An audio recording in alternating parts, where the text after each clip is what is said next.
Well, good afternoon to everyone. My name is Joel Kaminer. I'm a senior director here at the NYU Center for Cybersecurity, and it is my distinct pleasure to welcome you all to our 13th NYU Cybersecurity Lecture. After several years of online lectures, we're extremely excited to be back on campus and have everyone here in Brooklyn on a glorious day weather-wise. So glad all of you could make it and join us today. By way of background, this cybersecurity lecture series started in 2011 with a generous grant from the Alfred P. Sloan Foundation to provide a public forum for high-level discussion among world-class scholars and practitioners, with lectures and panel discussions raising the visibility of cybersecurity risks and issues. Building on the successful outcomes and enthusiastic response to those early events, AIG has now undertaken sponsorship for the lecture series, continuing the goal of assembling experts from interconnected disciplines necessary for a comprehensive appreciation and collaborative discourse on the threats to New York City's infrastructure and our national security. I'd encourage our audience to take a look at the Cyber Lecture website after today's event and revisit some of the past events, starting in 2012 with a discussion on public-private partnerships and continuing with topics on big data, privacy, critical infrastructure, IoT, cloud, AI and data science, cyber insurance, impacts on elections and our democracy, and so much more. There's a wealth of information on that website, and I hope you'll all take advantage of it. Now, I know you're all eager to get started and get on with the panel and our keynote talk for today, Cybersecurity and Resilience, the Path Forward. But if you'll indulge me just a moment longer, I know that our dean would want me to brag a little bit about our accomplishments and our history here related to cybersecurity.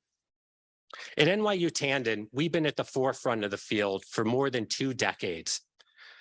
We were one of the first universities ever to award cybersecurity degrees, and we now offer several highly regarded initiatives, including our signature Cyber Fellows Online Masters, the country's most affordable cybersecurity master's degree program by an elite private university, offering scholarships of 75%.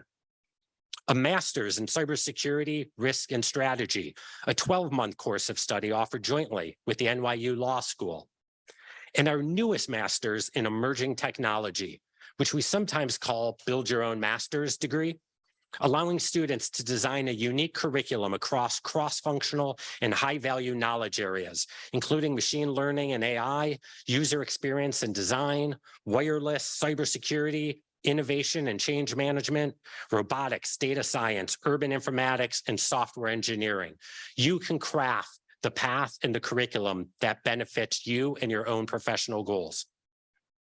And because we know that there are talented and motivated people without technical backgrounds eager to help us fill the growing need for cyber professionals, we offer the Bridge to Tandon initiative, which provides them with the background they need to take on a challenging STEM graduate program. We are one of only a handful of universities to earn a triple distinction of excellence by the National Security Administration in education, research, and operations. And we are a Department of Homeland Security's Center of Excellence. Lastly, I hope you'll join our NYU cybersecurity community by becoming an industry partner, attending our Women Leaders in Cybersecurity events, and joining us for CISO, our small little local event that's evolved into the largest student-run cyber competition in the world. And I know Ramesh and Nasser would probably never forgive me if I didn't mention that CISO 23 is coming up November 8th through 11th, and you can find out more information about that event on our website. So with that as a backdrop, I'd like to thank AIG again for their ongoing sponsorship of the Cyber Lecture Series and welcome Ed Hayes, who will introduce our keynote speaker. But first, let me just introduce Ed briefly. Ed is the Chief Information Security Officer of Corporate Systems at AIG. In this role, he supports adherence to enterprise information security policies and standards, drives delivery of projects and practices within the business, and produces appropriate reporting and visibility into the different business units. Ed graduated from St. Bonaventure University with a degree in computer science and joined AIG shortly after graduation, starting as a programmer, which I feel is the classic first job in our field and a great learning experience. He also supports and participates in AIG's Global Women in Technology Professional Group, a cause near and dear to us at NYU Tandon as well. Welcome, Ed. Thank you. Appreciate that. So that was my opening line in terms of who I am and my position. Now you know, so I'll skip that part. So Ed Hayes, nice to see you all. I'm really happy to be here. For those that don't know AIG, it's a leading global insurance organization that provides a wide range of different property and casualty insurance and other financial services. We're a true global company. We offer world-class products across 70 different countries. We are definitely a proud sponsor of the NYU Tandon Cybersecurity Lecture Series, and happy to serve as an industry partner in the NYU Tandon. A key priority for AIG in terms of our organization is investing in our workforce and making sure that we develop our cyber talent. And with our partnership with NYU Tandon, we're able to do just that. AIG is honored to serve in NYU Tandon's advisory council and are especially proud of NYU Cyber Fellows, NYU Tandon's entirely online cybersecurity master's degree program. Over the past year, 4 of my colleagues have earned their master's degree in cybersecurity through NYU Cyber Fellows, and I have more than a dozen of my colleagues right now currently enrolled in the program. The education received will not only help them as individuals in building their career, but it will also enhance AIG's cybersecurity posture. The topic in today's lecture is cybersecurity and resilience. So earlier in this year, the National Cybersecurity Strategy released a statement that said, defending the systems and assets that constitute our critical infrastructure is vital to our national security, public safety, and economic prosperity. The American people must have confidence in the availability and resilience of this infrastructure and the essential services it provides. The ability for organizations, particularly those in financial services, to defend against, respond to, recover from cyber incidents is essential to ensure continuity of their business operations and critical for our national and economic security. I'm definitely looking forward to hearing from our guest speakers today and our panelists to see how the financial services sector is rising to this challenge. To get the conversation started, it is my pleasure to introduce our keynote speaker, Jason Harrell. He's a managing director of operational and technology risk and head of external engagement at DTCC. Jason leads DTCC's global advocacy and other policy engagements for cybersecurity, resilience, and new and emerging technology, and outsourcing third-party risk management. In this role, Jason partners with industry peers, trade associations, financial authorities, standards bodies, and government officials to work through policy initiatives and implement solutions that improve the overall resilience of financial services sector. It's a big job. Jason, over to you.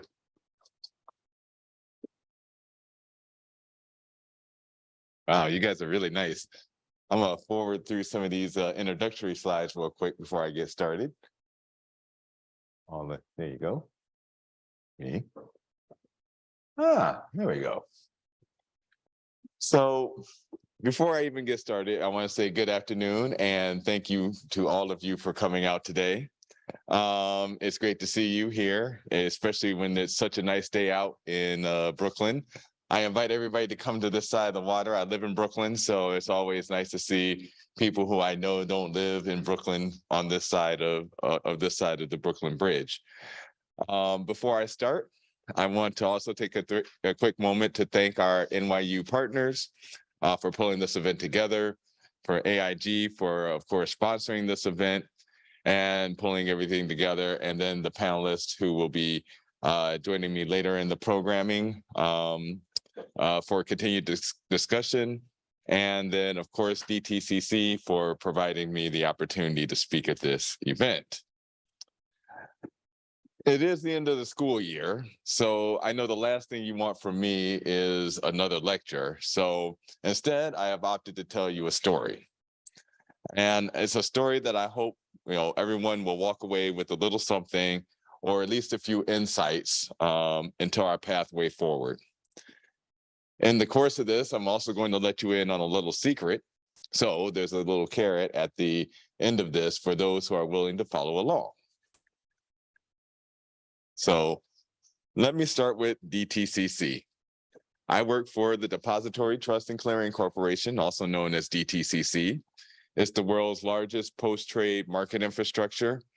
It clears and settles the majority of the US fixed income and equity security markets, which means it's about a little over $1 trillion per day that it clears for the equities market, and a little over $4 trillion per day for the fixed income markets.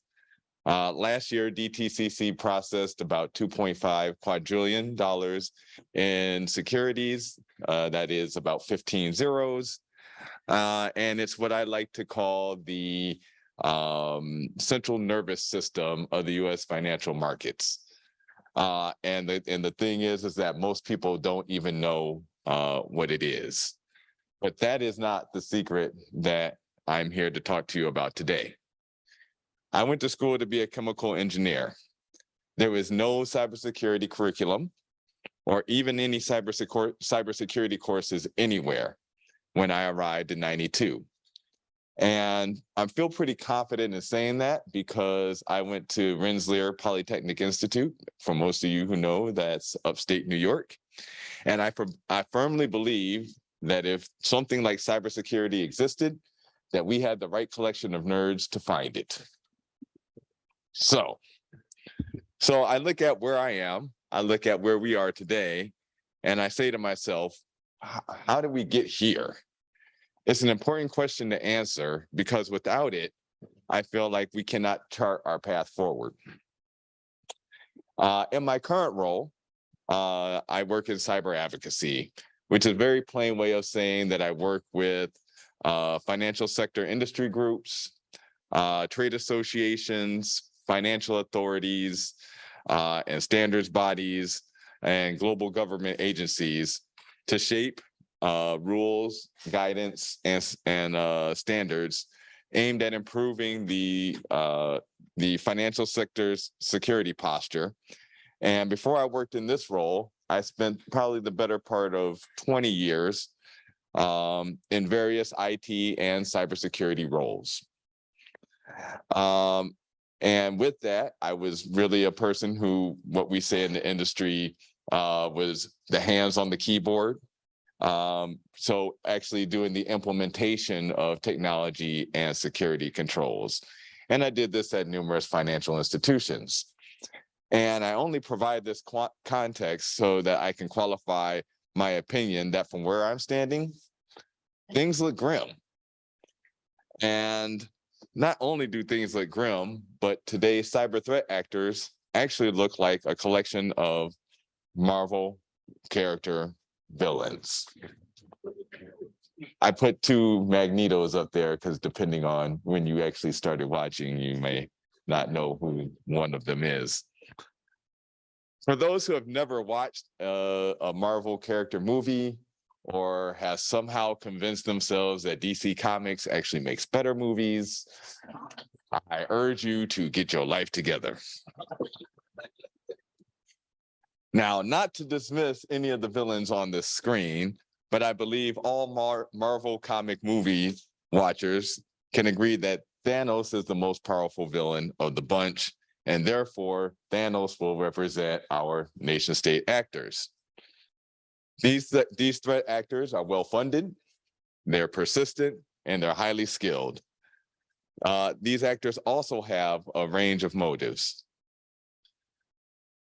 The motives could be financial, so similar to the 2016 Bank of Bangladesh heist, where the threat actor actually tried to obtain $1 billion from the Federal Reserve. They could be retaliatory, like in the 2007 Estonia cyber attacks, which occurred after the bronze soldier of Tayin was moved to a different location. And then there's also attacks that are a little bit more strategic, which we're also seeing in the Russian invasion of Ukraine and what we saw in 2010 with the Stuxnet attack on the Iran's nuclear power plant. Truth is, the financial service sector continues to see numerous well-coordinated attacks. And while we focus more on prevention and the rapid recovery from different cyber events, more than we actually focus on attribution, we recognize that the shifts in the geopolitical landscape often translate into more attacks. But let's put a pin in that on the nation state attacks. The financial markets are more connected than they've ever been. Financial disruptions that happen in other countries may have cascading impacts that impact the US financial services sector. Further, financial institutions have expanded their use of supply chains to deliver financial services to consumers and organizations. The transformation that we have seen has been heavily aided by the integration of technology into the financial markets so that we don't have to live like this. The Depository Trust Company, which is also comprised of DTCC, was established in 1973 in response to the sharp increase of securities trading and the continuing growing failing number of trades to settle. And I only say that to say, happy 50th birthday to DTCC. You have saved us from this. The introduction of cloud technology, artificial intelligence, distributed ledger, blockchain technologies has provided the financial services sector with many benefits like diverse financing streams, financial services to unserved and underserved communities, and new financial products. The technology and innovation revolution that we are currently experiencing is marvelous and unparalleled to any industrial revolution that we have ever seen. However, we still have Thanos and friends. So while we have built this amazing feature-rich ecosystem called the financial markets, we have also created an ecosystem where a material cyber event can create cascading effects to different parts of the financial markets.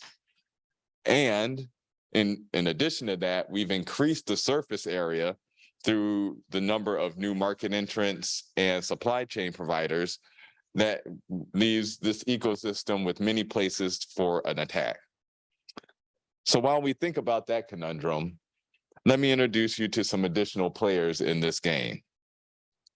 First up, financial authorities. They're responsible for protecting us as consumers, of users of the financial products and services. They're also responsible for protecting the safety and soundness of the US financial markets and global financial markets. And they accomplish this through the development of rules, guidance, and standards, and also through examination of financial institutions against these supervisory texts. They partner with individuals like myself and others in the private sector to develop a cohesive approach to protecting this ecosystem that we have all created. So what are we working on now? Well, among other things, financial institutions and authorities are focused on resilience. The pendulum has actually swung. The chance of a cyber attack affecting numerous financial institutions has moved from improbable to feasible to inevitable.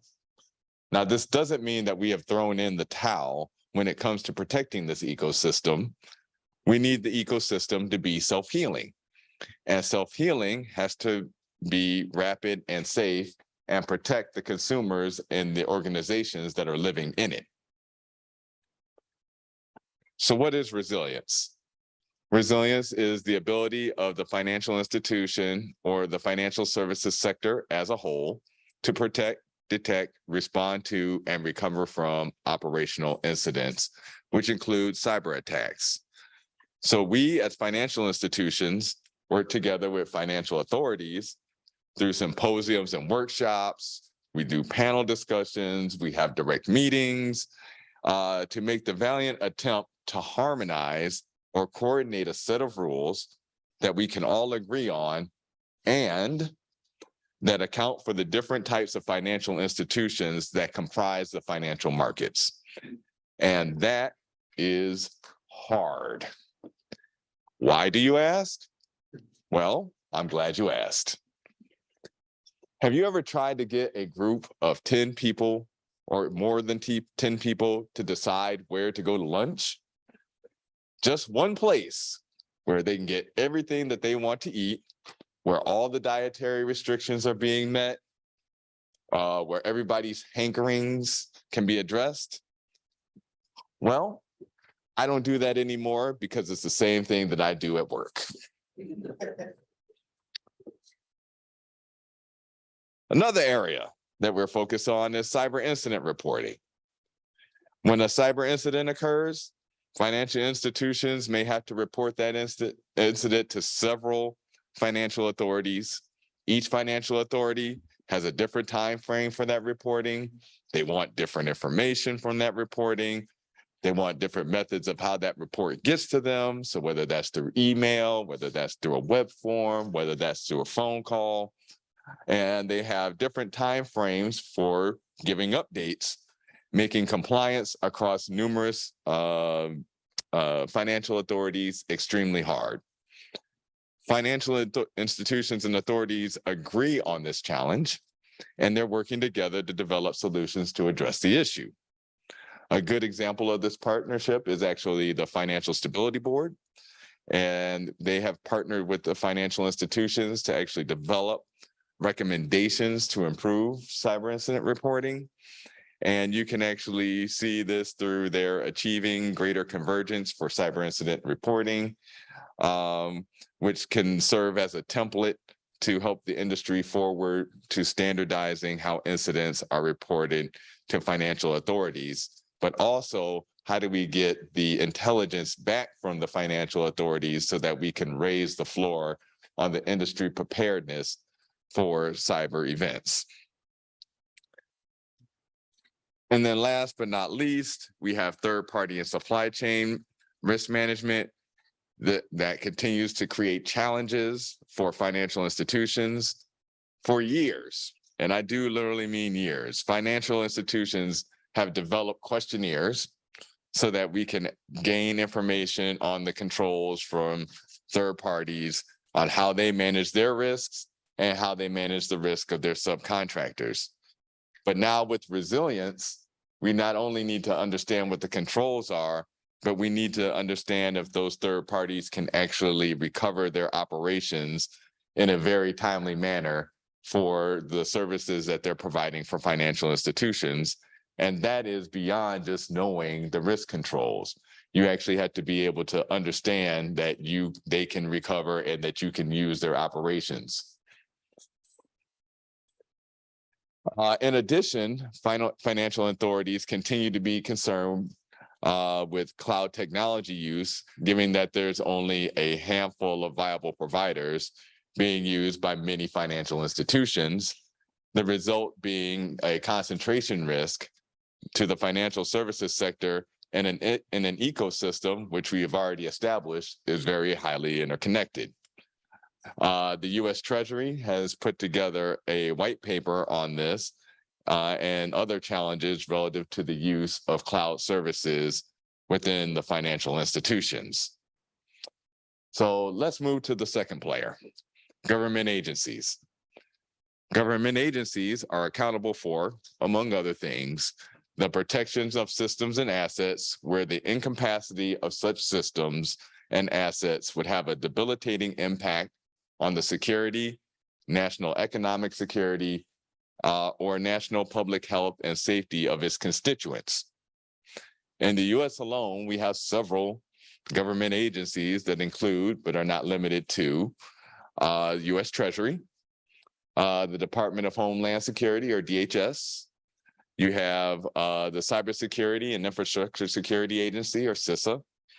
and you have the National Institute of Standards and Technology. Government agencies have a wealth, and I do mean a wealth of threat intelligence that can help financial institutions protect their network. They have developed frameworks such as the NIST Cybersecurity Framework that can be used by financial institutions to develop programs that protect their networks. And given their role in this dance, government agencies are also very interested in the cyber attacks that are faced by financial institutions. In fact, right now, one of the primary activities that we're working on is the cyber incident reporting for critical infrastructures.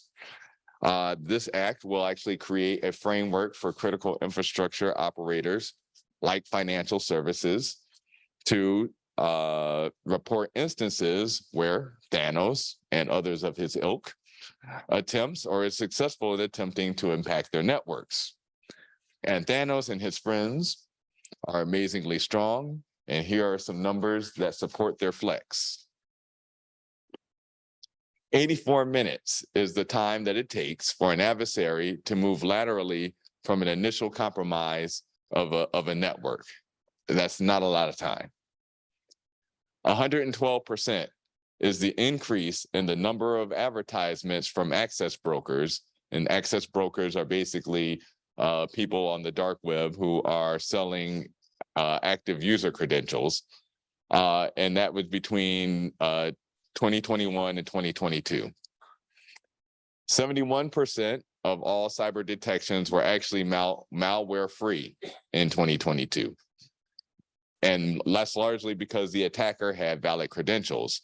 But just think about what that means for your antivirus and anti-malware detection. It's not going to be very good if there is no malware or if there is no virus. And then there was a 50% increase in the number of interactive intrusion campaigns between 2021 and 2022.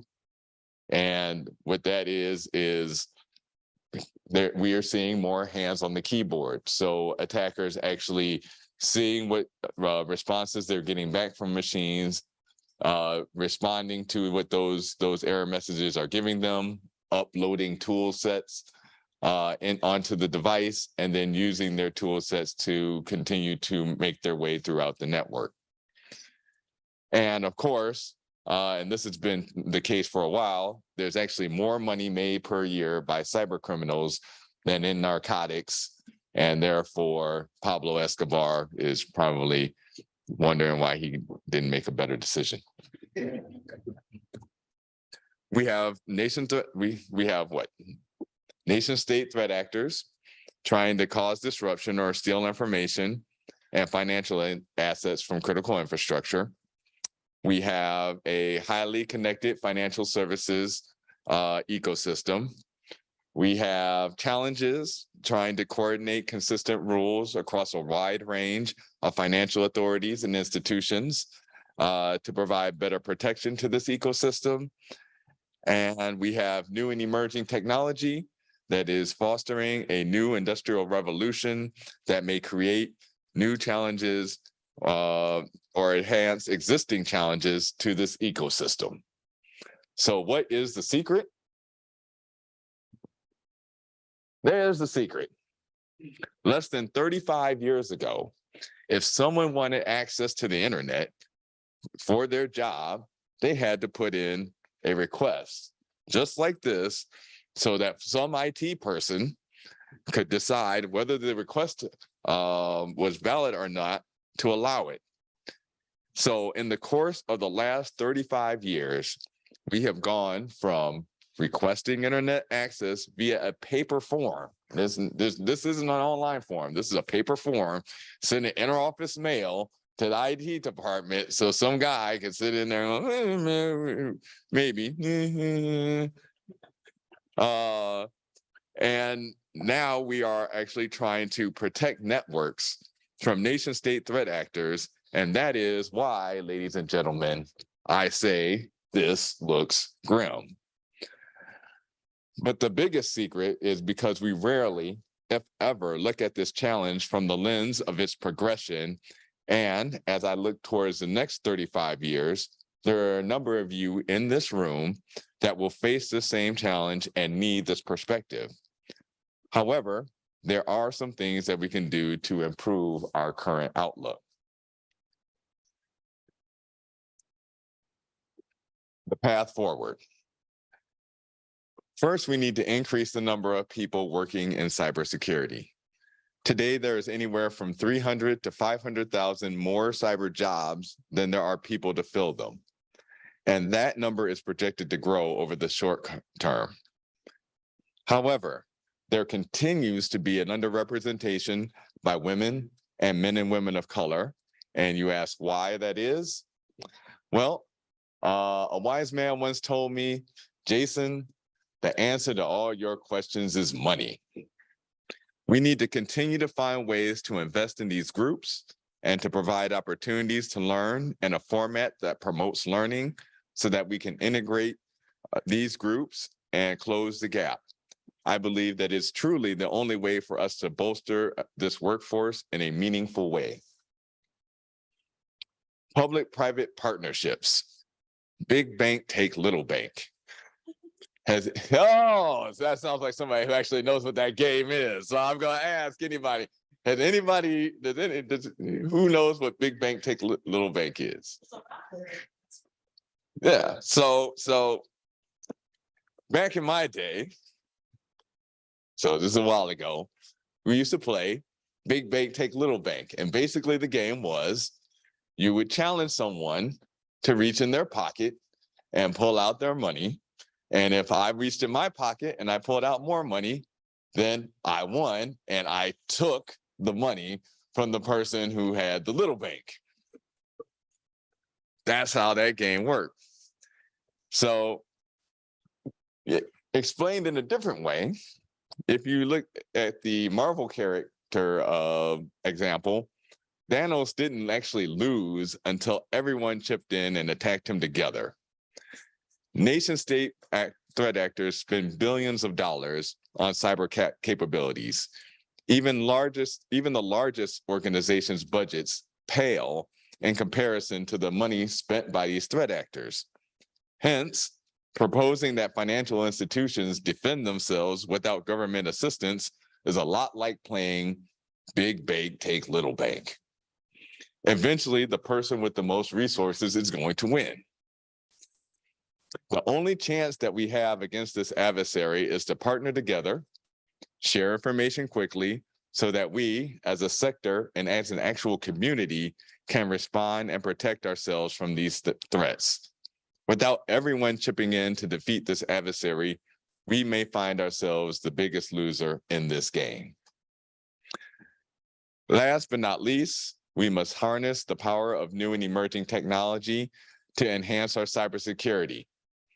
While society is already starting to realize the benefits and the power of AI, generative AI, machine learning to complete tasks, we also need to use these technologies to improve and enhance our security. AI and machine learning algorithms can analyze large amounts of data and may allow security professionals the ability to identify anomalies that expose potential threats. So with that, I want to thank you all for taking this journey together with me.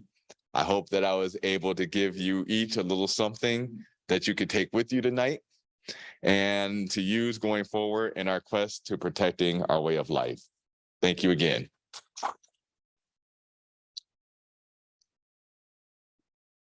I think I now am supposed to introduce Joe, and we will have our panel discussion. Got it. All right. Yes. Good stuff. So we're going to transition to a little bit of a panel discussion, and then afterwards we'll have some Q&A with all of you. So I hope those questions are percolating in your mind, and we'll get to that in a moment. But first, if the panelists want to join me.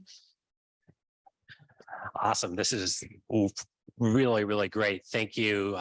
Thank you, Jason, for certainly making a compelling case about how grim the reality is, and maybe keeping all of us from having a good night's sleep. But I definitely really appreciate the Marvel comic villain comparison, although if anyone saw the latest movie, there's a new villain who might even be more powerful than Thanos. Have you seen this? Kong.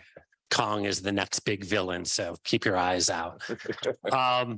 But I do appreciate you ending on a really on a positive note, which sort of gives us a roadmap for the future. So really excited to have some friends and colleagues and real experts in the field joining me here today. So maybe if we can just do a quick round of introductions, and maybe you can talk a little bit about your current role. And Kylie, you want to start?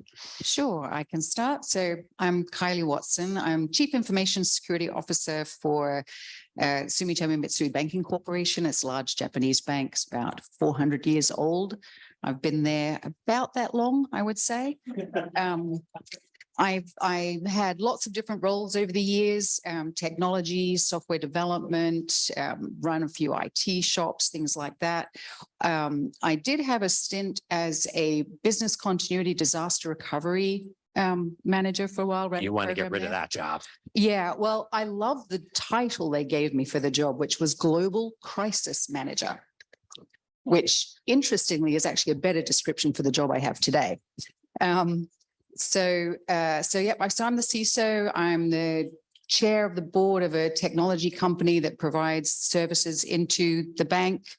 And I do serve, whenever I have the time, on the NYU Cyber Fellows Industry Advisory Council, which is awesome and is one of the many reasons why I'm so happy to be here today to have a conversation with you all.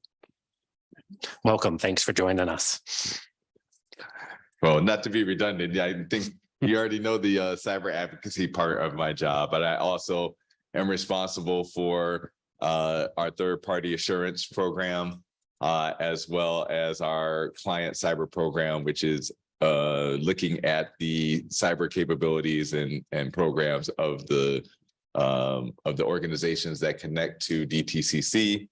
And, you know, as I said before that, I did numerous jobs, risk assessments, security awareness and training, threat analysis. I started as a Cisco engineer, Microsoft engineer, so as in IT. So I've been privileged enough to have a number of roles within cyber and tech over the last 25 years.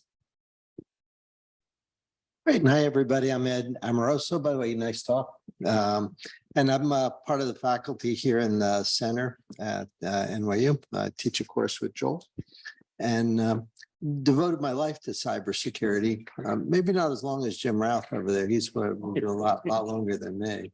But it's very nice to see you all. And hopefully we can make for a nice panel session for you today. Great. Well, thank you to all of you for joining us. When we were talking about this topic for today, cyber resilience, you know, it sort of caused us to have a lot of conversations with quite a few different people. And what I find is it means a lot of different things to different people, depending on the roles they have and the perspectives and experience and things like that. And so I thought we got a level set with the audience here. And really, you know, Jason did a great job of providing one definition of cyber resilience, but let's see if we can get sort of another definition maybe and ground this conversation. And so I did what any good engineer would do, right? What would be the answer today? Build something. Yeah, ChatGPT is really the obvious answer, but thankfully my wife is a journalist and she taught me about really good sourcing, and ChatGPT is not a great source right now. It tends to hallucinate and make things up on you. So I went to the engineer's guidebook, which is, of course, NIST, the National Institute of Science and Technology. And in particular, I went to NIST Special Publication 800-160, Developing Cyber Resilient Systems. And here's what they came up with. Cyber resiliency is defined as the ability to anticipate, withstand, recover from, and adapt to adverse conditions, stresses, attacks, or compromises on systems that include cyber resources. This definition can be applied to a variety of entities, including a system, a shared service, common infrastructure, an organization like DTCC, a critical infrastructure sector or a region like the entire financial markets, or even the nation. And they claim that cyber resiliency is emerging as a key element in any effective strategy for mission assurance, business assurance, or operational resilience? So that was a lot. Sort of feels like it touches on just about everything we've done. Jason talked a lot about the impacts to the business and operational resiliency. NIST has a little bit of a systems engineering approach to it. So just curious, Kylie, maybe from your perspective, how does this cyber resiliency come into play? Yeah, it's a great question, and it is often debated, and lots of those words are used over and over and over again. I like to think of resilience, cyber resilience in particular, being a bit like a Volkswagen Beetle, the really old kind, not the cute little new ones they have driving around now. But when I was a poor teenager and couldn't really afford much, we'd go to the beach, and anybody that grew up in a surfing community would have a Volkswagen Beetle, for the very simple reason that these little machines could run on just about anything. Bits would be falling off. You'd have 2 cylinders out of 4 firing. You'd have like a whiff of gas in the tank. You could create parts for it out of junk that you found in your backyard. And these little beasts of cars did what they were supposed to do, which was they fulfilled their mission of getting you to the beach. And so I think of cyber resilience a lot like that. It's really a design principle of having systems and services that will continue to operate under duress. When things start going bump and things aren't working out and you're under attack, the core mission that's required of the business can still be fulfilled. So there are lots of words you can use to describe that, but as I was thinking about this, another thought came to mind of one of my buddies who actually broke his leg while he was out surfing and continued surfing for a couple of hours because the conditions were good, which is sort of the equivalent of wanting to get your money out the door before the market shuts down. So that's a little personal resilience, but that's my definition of resilience. Ed, you want to? I like the definition. I like the word operational, and you use that. I think that's the right mindset. One thing comes to mind. Remember, Mike Tyson said, like, everybody has a plan until you get punched in the face, and they change a little bit. It feels like that when you're managing infrastructure. It's different when you think operationally than when you think architecturally, and that resilience maybe brings them together. I'll give you an example of bringing the two together. And it's a terrible analogy, but it's one that always comes to mind. So I use it anyways. Big thing, a big building, and somebody wants to like truck bomb it. So I told you it's terrible. So if the building is there and the truck bomber drives up, there's the building, truck bomb it, the thing goes down. A terrible concept. So you think, well, how can I think architecturally to make that more resilient? The way we would all have done it as cybersecurity experts the last 20 years. We put fences and guards and gates and all this stuff. But a better approach maybe is, why not distribute the building? Like break it up into 10,000 bricks that you scatter all over the place. Then the truck pulls up and hits the brakes and goes, what do I bomb? And the answer is, I don't know. Like, this is a big distributed thing. And it brings the two together, right? It connects architecture with the kind of thing you worry about if you're managing a business. You want the building to stand. So a distributed object is more secure. Like if you want to knock over an elephant, good luck with that, but at least you can hit the thing. But if you have a swarm of mosquitoes shaped like an elephant, you can be swinging a baseball bat through and hit nothing. So I think the idea of architecture and operational kind of excellence, resilience connects them. And I like it. I think security was a little bit of a rut, maybe, hooking up things to it, collectively need visibility, visibility for what? I don't know. To know you're in trouble. Like, I'd rather not be in trouble. And that's what I like about the term. So, yeah. Well, it's funny because I've had to, now that I've become this public policy person as less so a hands on the keyboard security person. And so trying to convey the concept of cyber resilience to a group of policy and people who write, rules, or people who write law, and help them understand the concept of resilience. Because for a while, I think we had, I call it resilience Tourette's. You had cyber resilience, you had operational resilience, you had business resilience, you had financial resilience, and then you saw business continuity, people just putting resilience on the end of their titles and saying business continuity and resilience. So there's a lot of confusion about, well, what is this thing that we're trying to do? And I think the way we finally started to look at it in the public policy space is, the difference between what we do for security, which is, how do we protect the system? How do we make sure we have, recovery and business continuity plans to bring the systems up? It was more of resilience as a capability. Like, how do you continuously build capabilities to protect your networks? So you build security in, you do some testing, you identify weaknesses in that infrastructure, you build more capabilities on top of that, and it's really a self-healing type of a process where you continuously go through that process. And that is what the actual expectation is now from the financial authorities, is how do you continuously build capabilities for your organization so that you can make sure that operations will continue to function even in extreme scenarios. Can I just jump? I'm sorry. Since you mentioned all the different types of resilience that people talk about all the time, I want to highlight something that I repeat often to a lot of people is cyber resilience and IT resilience are not the same thing.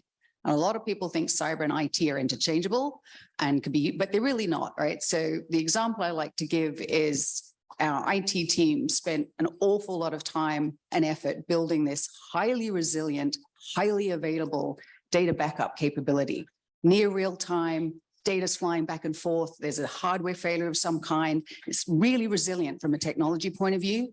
You throw a bit of ransomware in that, toast. Absolutely not cyber resilient. So it's a different way of thinking about what you're saying. It's not the same as the other types of resilience. Sorry, I just had to get that off my chest. No, it's a great point, particularly, a lot of the students here in the engineering school, I'm sure quite a few are studying computer science. And so, there are things we think about in that discipline that impacts cyber resilience, right? And a lot of the talk these days with shifting left and moving, into DevSecOps and things like that, all have a role to play. But at the end of the day, it is different than just pure IT resilience. Ed mentioned this earlier in terms of the latest White House National Cybersecurity Strategy. I was flabbergasted at how often it mentioned resilience. It actually includes it as one of its 4 main pillars. And I don't feel like that got covered in the media, right? The media was all obsessed about software liability and who was going to be responsible for building secure code and, important stuff, but there was so much more in that strategy. And I really thought the focus on resilience was one of the key strategic elements of that whole document. But, again, I'm curious what any of you think about the new national strategy and positive, negative, where it might be taking us. If anyone wants to take a crack.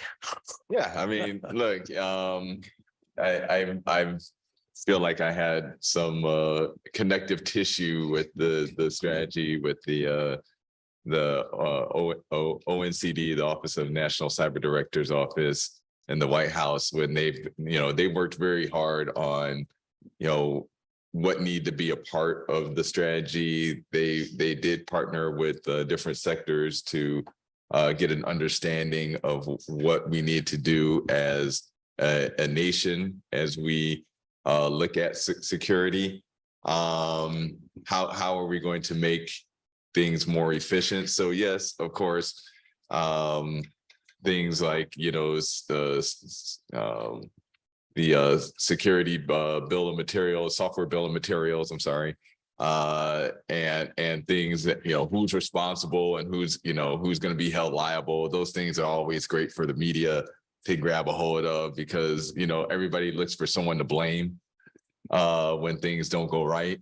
And that's obviously something that we have to address. But I think that the things that were probably more substantial that didn't get covered were, how are we going to streamline some of the things that how are we going to better partner, one, with the private sector?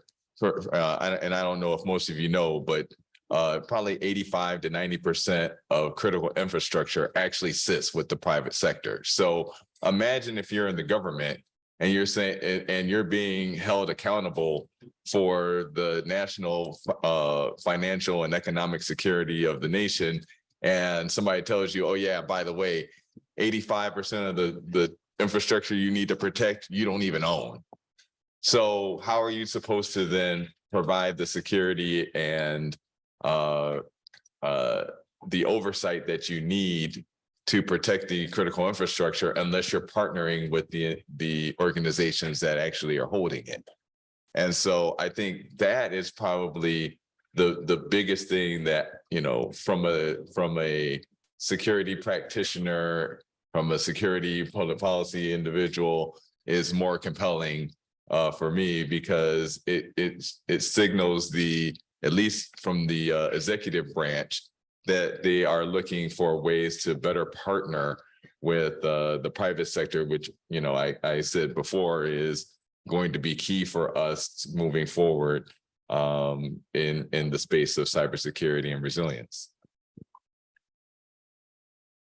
You sure you want me to answer? I'll probably offend half the people in here if I say, Well, you and I don't always agree. I actually was a big fan of this strategy. All right, I know you Go. liked it. I didn't. So the two things I didn't like about it. First, I was mad that they didn't call me, so I whined on social media and said, you guys didn't ask my opinion, so I'm going to complain on social media, right? That's how you get them to call you next time. But really, the thing that I didn't like is related to what you said. There's too much in there. Like, who the hell can do all that stuff? Like, there's just page after page. So what I did was, in my snarky blog, being an adolescent, I took all the action verbs that were in there and I counted them up. It was like 40 action verbs, like protect, defend, respond, embody, enable. And I took all the verbs and I wrote them out and I said, here's the national strategy in 40 verbs. And I wrote them all out. Like it was like a Tony Robbins like thing, all this thing. And I said, that's your strategy. Next time you need to add a soundtrack in the background, like, make it feel really ominous. Resilience would have been like, pick one or two things like that. Again, I wasn't criticizing what they wanted to do. I just felt like it should have been pick a few things you can actually do. And then let's all go do them. And I said, for example, I know they don't like my suggestions, but one that I fundamentally believe, and poor Joel here is probably cringing that I'm saying this, but I don't think we should be like putting people, in a courtroom and, and maybe throwing them in jail when they make a mistake as a CISO. How about when you get attacked, we try and help you? All right, like the Joe Sullivan thing I'm referring to.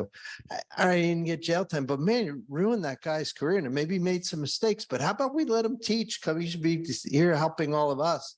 He's kind of on our side. We have an adversary, and it's not us. So there's some things I would do in the national strategy, like fixing that, instead of all this long list of.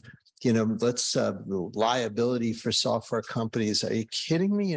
That's going to be the Full Employment Act for lawyers, So again, I blogged about that being a big, adolescent baby that they didn't call me. But the reality, the honest, sort of serious part is for a national strategy to work, you should pick a few things you think you can do and go get those done, not have 60 pages with 1,000 things you want to do. All sound great, but how are you going to do it? I did that. That was my the essence of my concern with the strategy. And I sent it to them, and again, they're very polite, and I think they agree, but it sure looked like something written by committee to me.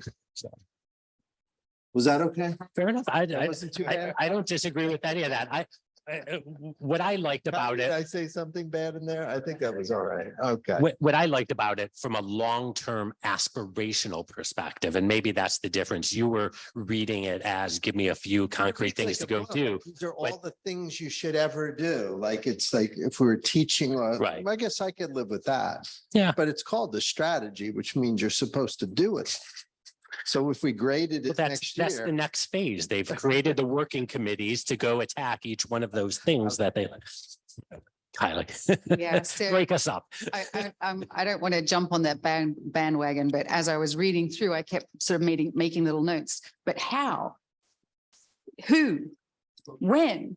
You know, it's like all these ideas are brilliant. The one I really liked though was this sense that we're all responsible and accountable, and those public-private partnerships and all the rest of it. But there's no mechanism for that doesn't create some kind of tension and risk feelings, you know, like something happens. Who do I report to? Do I have to report like right now? What if it's nothing? What if it's something? What if I get in trouble? What if I don't? Who needs to know? How many people need to know? Which regulators in which countries? And there's a lot of stuff in there that when you take it to the real world, which is a place I think neither of my children have ever been to, it's not practical. Like there's no clear path for how you might execute the strategy and get to where you need to go. So that was my general feeling, but the ideas are great. You know, it would be great if we could do all of them at some point, but I bet your guys, they haven't got a strategy that's that long. They've got like break in, steal stuff. That's their strategy, right? The Marvel characters. Yeah. Thanos and gang. Yeah, Loki and those guys. And I did want to ask who we are. Like, if they're the bad guys, who are we? Oh, we get to be Iron Man. We get to be that's my guy, Tony Is it Stark. okay? Which ones didn't die at any point? Well, that wouldn't be Tony then. But I mean, I would say about the strategy, look, you know, yes, it is dense. It's a dense, it's not a dense read, but it's dense from a, you know, action perspective. Like, how are you going to do all of this? But, you know, I think that there's going to be some working groups that are actually then spun up to say, well, how do we actually accomplish this? Who needs to be involved?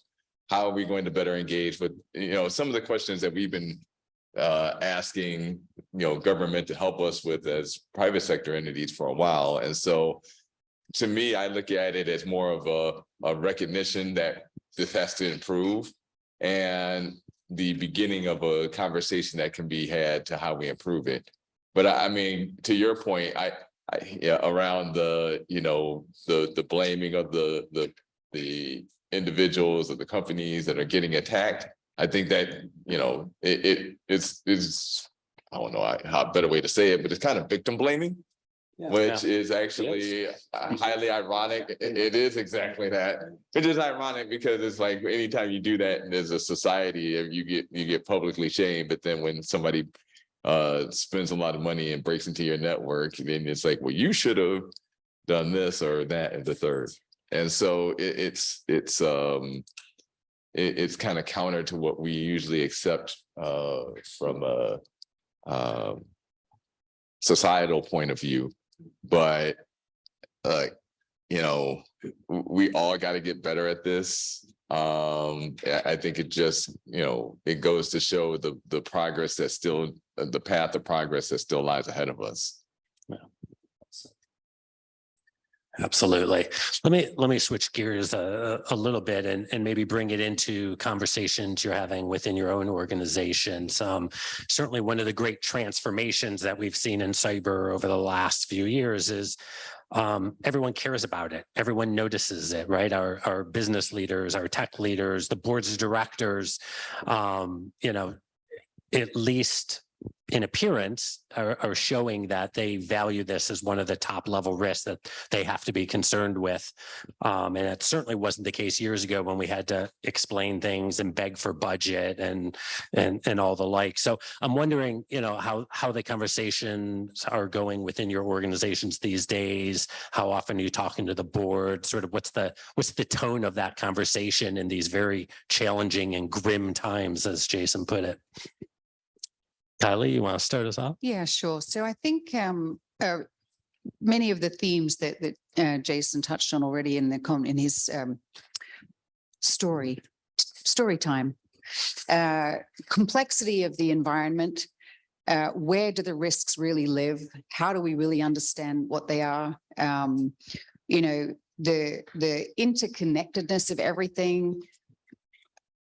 We have to make sure we understand risks of our business partners and vendors and so on, but what about theirs? And how do we even know who they're relying on to support the services that they're providing to us? We don't necessarily know those things because they're not traditional sort of third or fourth parties that you would capture in any kind of program. But, something happens, this vendor over here has a ransomware attack. They're not a critical vendor for us. They're not even considered a critical vendor for our critical third parties, but somewhere down the line, they're providing a service to someone that provides a service to someone that provides a service to us. And now we're out of luck. We can't execute our business. And the complexity of trying to capture all of that is something is very difficult to explain to people who have, financial risk background, because we don't have a good way of really articulating that we don't really know what the risk is in the world we operate in. So we have a lot of conversations around that, and of course around the concentration risk of the big cloud providers, which is all the regulators are chatting about that these days, aren't they? That's a great topic. We covered it in our 12th cybersecurity lecture. So anyone who's really interested in the public cloud providers, I better go watch back the and take a replay. look at lecture number 12. I mean, look, I think for DTCC, given our role in the financial markets, it's never, in my time there, we have never had to do any type of convincing them that cybersecurity is important. For DTCC, we're actually ran by a consortium of financial institutions that make up our board. And so we're a little different than maybe a publicly owned company. And so we operate at the behest of the institutions that serve on our board, as well as our other members and clients that utilize our services, which basically comprise the U.S. financial service markets. And so the conversations are more of, what is coming that we haven't thought about yet. Those are the questions that we are fielding now. How can we use AI to better protect our environment and our networks? How can we use blockchain to improve the resilience of the financial markets, since we do all the clearing and settling for those markets? So our conversations, I would say, are probably a lot different than other non-financial organizations, because it's just something that has been built in our fabric for DTCC is as the risk managers for the U.S. financial markets. And Ed, I know you're talking to CISOs all day, every day. So what are you hearing from them? Let's talk about boards. Let's use them as a good example. So I've had the opportunity to be on both sides, to sit on big boards in a large bank and that kind of thing. And here's what it's like when you're on the board. And I always think of myself as this weird imposter being in these places, because I almost feel like I'm on the outside looking in, even if I'm in there. So I'm always watching. I think that's why I kind of creep them out when I'm on, part of these things. But here's what you see. Like, if you're part of this board, the finance team comes in and they'll present all this data. And for me, I'm not really a finance guy, but you're listening, you look at all the data, and then they leave, the door closes, and all these senior executives lean back and they'll say, I know the data said X, but my instincts are Y. And the other one go, yeah, yeah. And they all fall back on decades of instinct. And then a decision's made and you're going, wow, they listened to the data, but it's different. Then the marketing team comes in, all this data, all this crap, and I'm going, wow, this is so interesting, and then the marketing person goes out and they all lean back and they go, yeah, I know the marketing data said X, but it's really Y. And it's fascinating because this great decision comes up. Then the CISO comes in, lays out all this data. The guy comes out and all the heads turn to you like, what the hell do we do? Because they have no instinct anymore.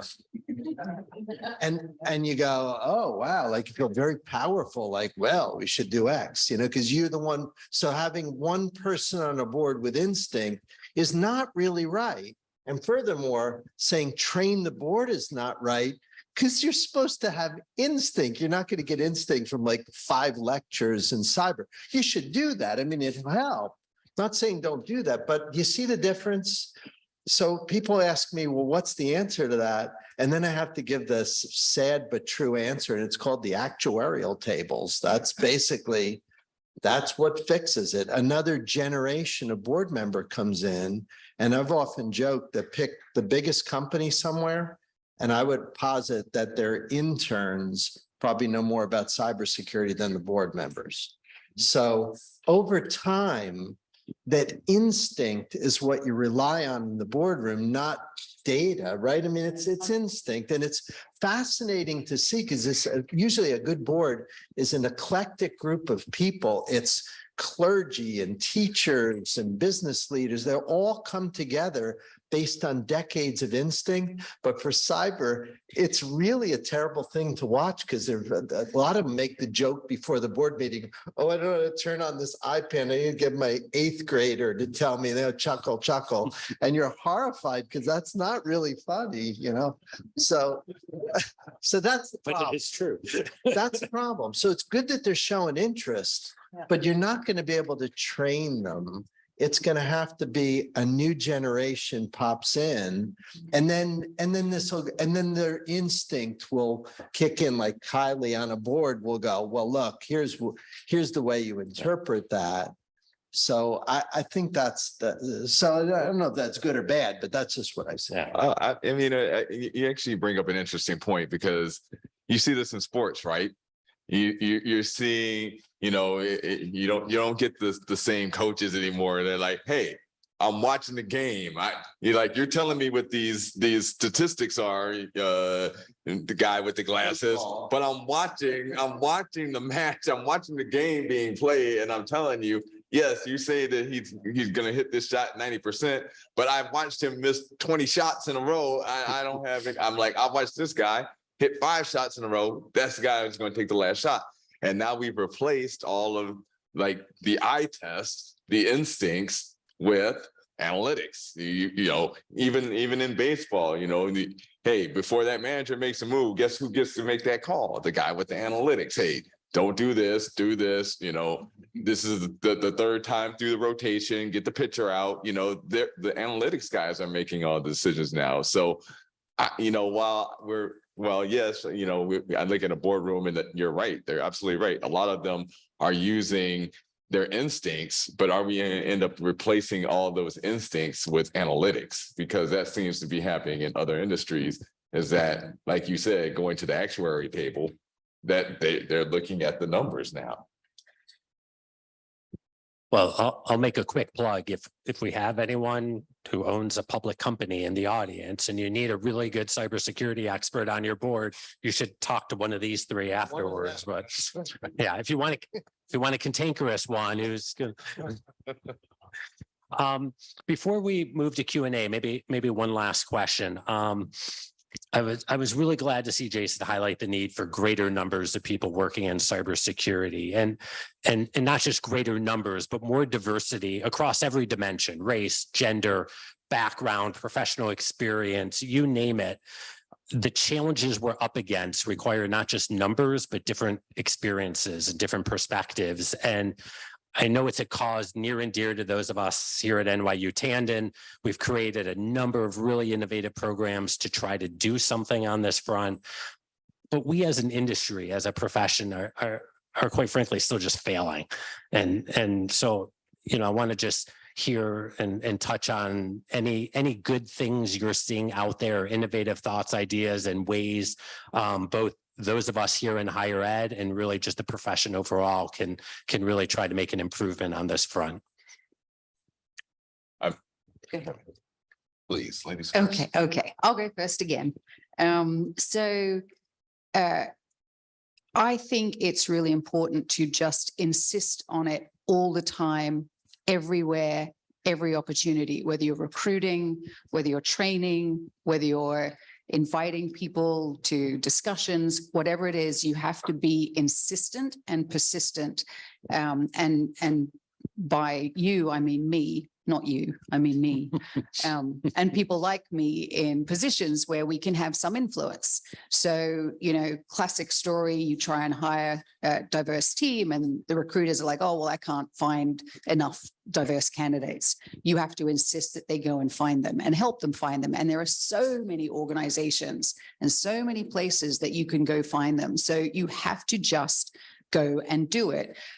So many years ago, I was one of the women that started our first ERG at the bank, and it was a women's group to try and get more women into senior positions in the organization. Hello, it worked. It's great. I don't do anything for them anymore. No, I'm joking. But that was, there was a lot of talking about, well, what should we do and how can we do? And at some point we just got to you just have to, I hate to be very Nike about it, but you just have to do it. Stop talking and stop making plans and stop making quotas and just go and do what you have to do. Go to the universities and hire people with no experience and train them. Encourage people from all kinds of backgrounds and experiences and abilities. Apply and train them and make space for them. Insist on it every opportunity you have. Sorry, I'm getting a bit carried away. Amen. Yeah. Agree. Okay. No, and so I mean, first, I completely agree with the points that you made. Is one, we have to, not use the excuse of we can't find these individuals. You actually have to, force or push the organization into doing that. And, there's several ways of doing that. One of the things that I realized was, if I think back to when I was in high school, I didn't really think about, what I wanted to do when I quote unquote grew up. And that's still a process and that's ongoing. But a lot of focus was, on high school students and helping us understand what we wanted to do when we grow up. I think now in today's world, that process starts a lot sooner. I mean, we're talking about middle school, age kids where they start looking and understanding, what their strong suits are and start trying to foster those things. When you actually told me we were having this discussion today, I was actually excited because I actually work for an organization called Pencil, and Pencil is partnering, organizations, businesses with youth and high school students from the New York public school systems to provide them with access and the ability to see how we work in a professional environment. And one of the schools that I actually am partnering with is at George Westinghouse, which is right across the road from here. So this area actually has a little bit of meaning to me. But I actually feel like I've had the opportunity not only to provide my time and focus on that group, but also try to encourage them to also be more in the sciences and technology and, talking about my experience in this field to help them, even just consider maybe having an opportunity or a profession in this space. And so, I think, in addition to, finding the people, we also have to develop the pipeline which means investing time and money and resources into the school systems that are going to generate that next generation of workforce. So on occasion, I get asked to go down and talk to DHS and CISO and all these other groups about what is purported to be a cybersecurity gap. And I usually tell them that we can solve the problem with 3 letters. It's called H1B. And I'll give you an example. So 3 years ago, I taught a metrics course here at NYU, graduate course. I meet a nice young man who is a cybersecurity expert. And I watched him in 2020 go through the H1B lottery, and he didn't win. So in 2021, he goes through the H1B lottery, and there's a kid who lives in New York City, NYU grad, cybersecurity expert. This past summer, goes through the lottery and didn't get it, so he's got to move to Portugal. So he's pick up and kicking him out of the country. So multiply that by how many, and I think it's hypocritical when we say we've got a cybersecurity problem when we're kicking out young people because they didn't get through some stupid lottery. So I'm just telling it like it is. I don't often get invited to go back to comment on these things because when I say that, the room gets all uncomfortable, except for the foreign students who usually nod and say, yes, thank you for saying that finally, you know, as they're sitting praying that they get through these lotteries where we throw out most of the kids. So if you're not familiar with that process, go read up on it. That is our policy. That's what we do. And we kick a lot of really nice young people out of our country. They go move somewhere else, start a family, start a company, not here, but somewhere else because we don't seem to want them here. So that is the reality. And it's kind of sad. And it's both administration, doesn't matter, you know, which side of the politics you're on. That's something everybody seems to agree. I don't agree. I think it's a very terrible policy. So needs to change. That's great. I'll just quickly add, yes, yes, and yes, we need to be doing all of it. One other perspective, I do quite a bit of mentoring to folks in Cyversity, women in cybersecurity, a number of different organizations. And what I'm seeing more and more and more of are people coming from different careers looking to pivot into cybersecurity. And the reality is not everyone needs to come here to NYU and get one of our fantastic master's degrees. These people have unbelievable skill sets and drive and motivation. And I think organizations, much to what Kylie said, organizations need to take that responsibility on. They need to identify good, talented people, bring them in-house, train them up, get rid of the HR people writing all these crazy entry-level job descriptions that require 10 years worth of experience. I mean, it's preposterous. So to me, we can't run enough people through master's programs and have them trained on that path. We need to bring, we need to cast a wider net and bring more and more just talented individuals and get them trained up on cyber. Yeah, I mean, look, I don't think that anybody on this stage went to school to be in cybersecurity. So if we that's not fair, it didn't exist when any of us went to school. Exactly, so. But that's my point, is that if none of us on this stage went to school to become cybersecurity experts, then you can't tell me that somehow we forgot how to find talented individuals over the last 20 to 30 years. And I'll tell you something else, which I often, as I'm out talking to people will say, well, I can't apply for a cybersecurity job because I don't have experience or I don't have the training.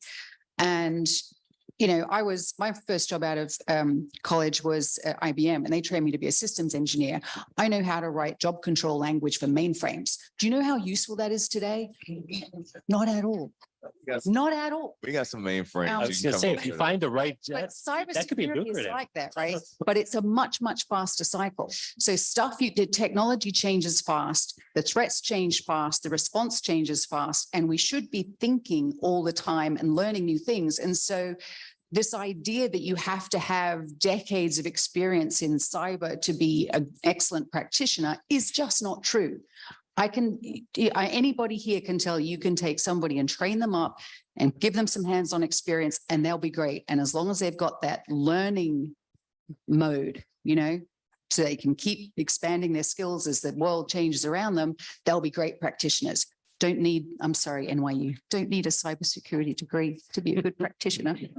It helps though, and it's a great program and I support you all doing it. So It's true. It's very powerful.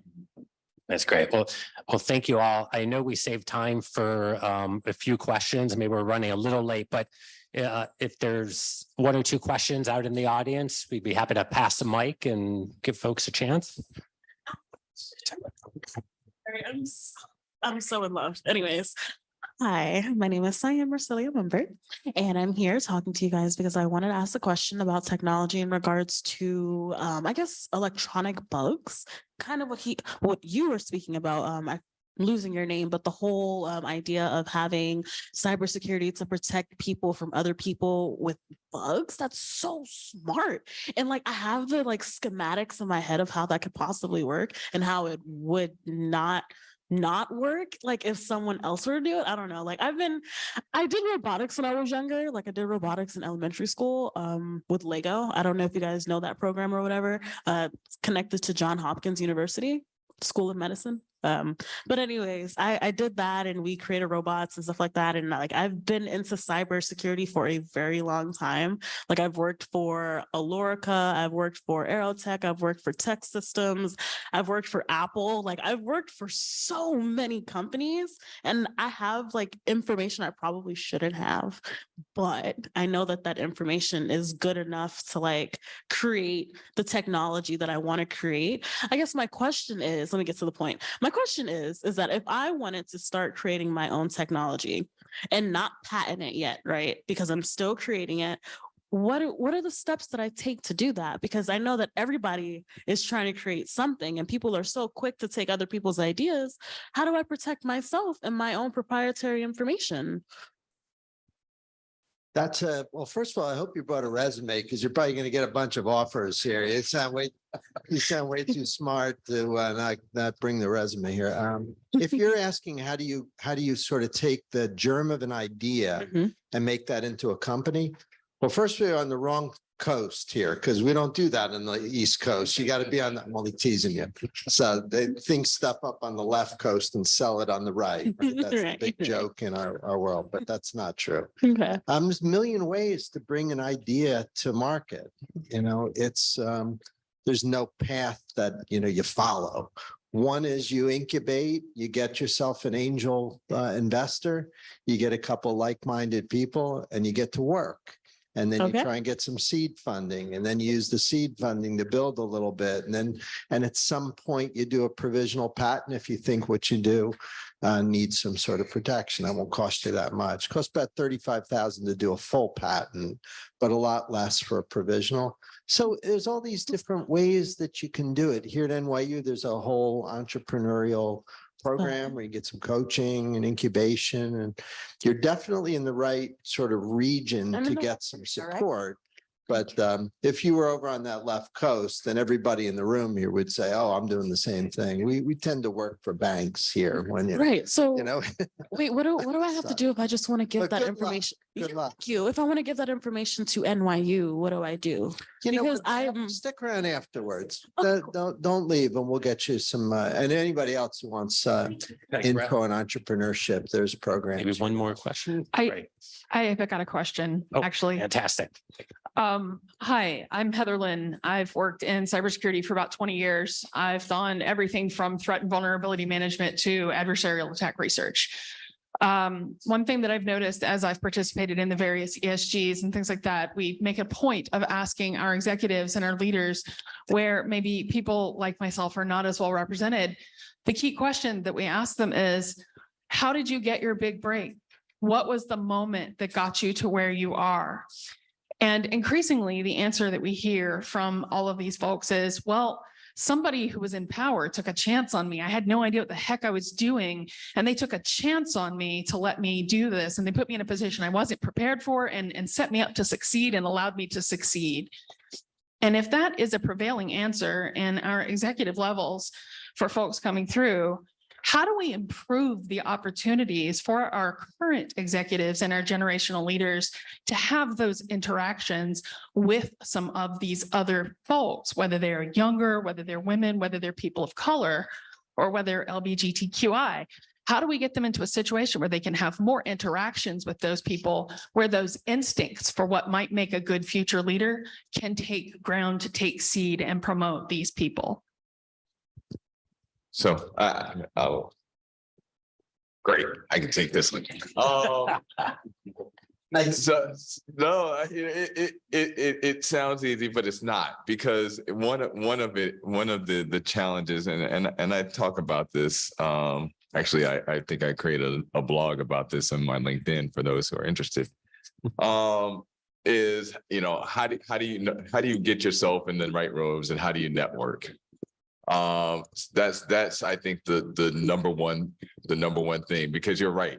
For the job I currently have, I was, people go, how did you go from cybersecurity into advocacy and policy? Because that's not a path that most cyber people take, because why would you go into public policy and advocacy where there's fewer jobs than, a cyber career where there's, hundreds of thousands of extra jobs? And it's because somebody decided that they saw something in me that they felt was going to be able to flourish in this role, and they took a shot, and I did the best I could.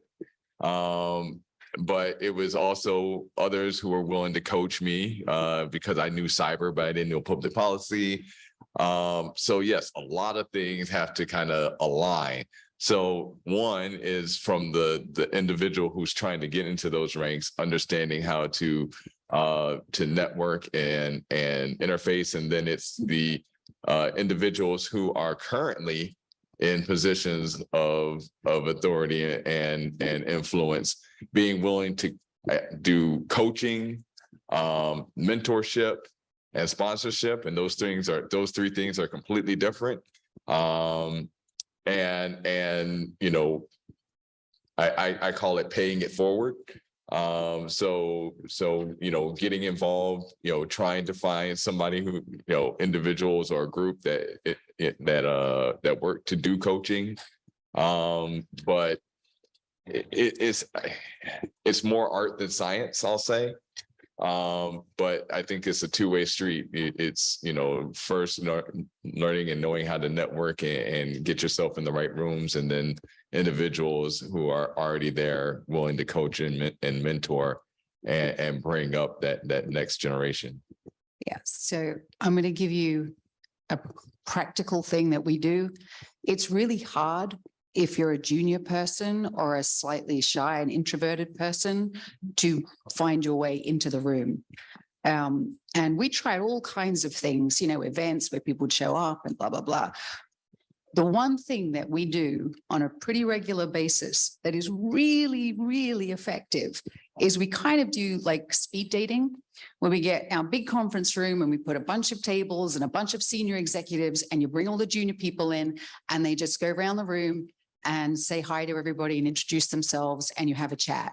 And it's amazing how many times you bump into those people in the hallway, in the coffee room. It's like, oh, hey, I was talking to you, whatever. And that's an easy way for them to sort of get into that room in the first place. What they do with that connection afterwards is a two-way street. You both have to play that game, but it gets them to see people and talk to people that they would probably never be able to have an opportunity to interact with otherwise. One thing I want to offer is when I started at Bell Labs a long time ago, I remember asking how it worked at the place.